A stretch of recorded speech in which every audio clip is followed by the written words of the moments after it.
I usually do outsourced bookkeeping. Woo! Love getting questions from fellow accounting professionals. I usually do outsourced bookkeeping for for-profit clients, but I'm about to sign on a nonprofit client. They are a fiscal sponsor for a project. When they receive donations for that project that they owe out, is that a liability the way it would be in a for-profit, or is the accounting done differently? Oh, great question. And you're not you know what? For anybody here on this call who's accustomed to nonprofit accounting, you've probably, and who networks with other accountants, you've probably seen accountants with for-profit backgrounds come into nonprofit companies and think that everything's the same, except it's called donations instead of sales. Deborah, have you seen what I'm talking about? So this is a very different issue from unearned income or customer deposits that you may see on for-profit financials. In the for-profit world, if you get money that you're not really entitled to, you're kind of just holding it for somebody else and you're going to pay it out, you're not going to show that as income. And when you pay it out, you're not going to show it as an expense. It goes on the balance sheet as a liability account, probably a current liability, because why would you hang on to money for that long, for more than a year? But it's probably a current liability account and you pay it out. And if you're supposed to retain a fee for holding that money, then you can debit a little bit less and credit cash and put the rest to income. Debit in full, credit a little bit less in cash, and then credit the remaining balance to income. I get that, and you can recognize the income that way. However, in fiscal sponsorship, it's different altogether. You treat the underlying project as if it's part of your nonprofit organization, and you treat it as if it's one of your programs. So imagine this, and whether or not you do tracking categories or class tracking in your nonprofit, and which definitely you should consider, by the way.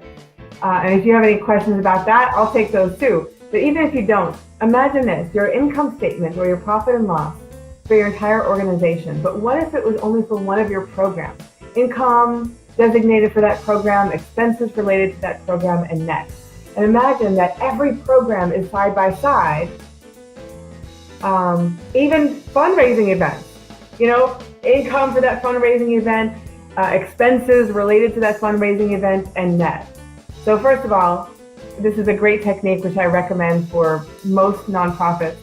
But secondly, imagine that the program that you are fiscally sponsoring is one of those columns. You're going to show income, and you're going to show expense, and you're going to show net. And that's how a program that's fiscally sponsored needs to show up on the financial statements of the nonprofit. So when the income comes in, you want to tag it. If you're using QuickBooks Desktop or QuickBooks Online, hey Nassim, welcome. QuickBooks Desktop or QuickBooks Online, I recommend class tracking for programs, fundraising events. If you're using Xero, I definitely recommend tracking categories.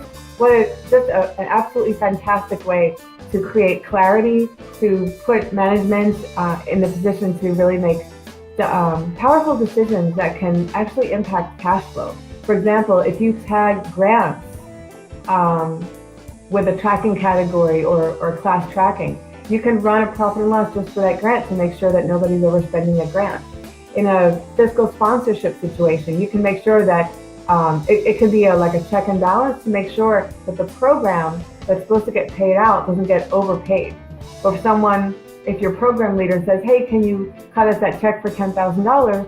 Sure, I'd be happy to. Let me just make sure that we've actually received $10,000 net of the fee that we, the nonprofit, would hold for being your fiscal sponsor.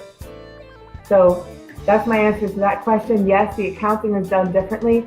I recommend a tag, for example, class tracking or tracking categories, and it's to be treated as part of your income statement as if it were just any other program that your nonprofit is running.